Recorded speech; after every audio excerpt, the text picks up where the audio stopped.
Biggest upset of the playoffs thus far, Rogers and Scott out at Lake. In the second half, Rogers was up.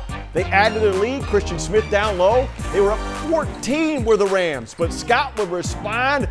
Bullet pass to Perry and Jones, who finishes with a layup. Then off a Rams miss. Scott pushing it real good. Michael Mitchell finishes, and Scott knocks off the Rams 53-49. Also want to tell you and remind you that Perrysburg and Bowsher were playing in Fostoria, as we mentioned. Despite some threes from Matt Gruden, Bowsher would knock down 10 in the second and third, 5 in a row, going a 15-0 run, and Bowsher will play Findlay on Friday. Here is BCSN's Tim McMahon, who was in Fostoria.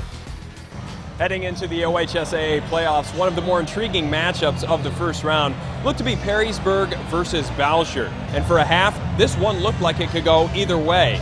But in the third, a barrage of three-pointers from the Rebels helped them put away the Jackets. It feels good to move on. It feels really good to finish our season out strong, to keep going for the state run. It feels real good. Third quarter's when you guys blew it open, but in the second, with Delonte on the bench, you really took over. Did you feel you had to step up there? Yes, we didn't have none of our key players in the game, so I felt like I had to take over, and that's what I did. Perrysburg's a scary team. They're very well coached, they're very disciplined, and we knew it was going to be a tough game. In that first half, it was a struggle.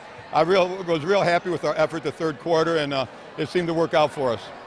I don't think that they had that many more good looks than we did. They made shots and we didn't. We had to come out in the third quarter and cut into that lead right away, and it didn't work out that way, and it got away from us. Despite this first-round loss, Perrysburg has no reason to hang their heads after a season that saw them win the NLL championship. As for Bowsher, they will obviously enjoy this victory tonight before preparing for the sectional finals on Friday evening. Tip-off once again at 6:15 right here in Fostoria. From Fostoria High School, I'm Tim McMahon.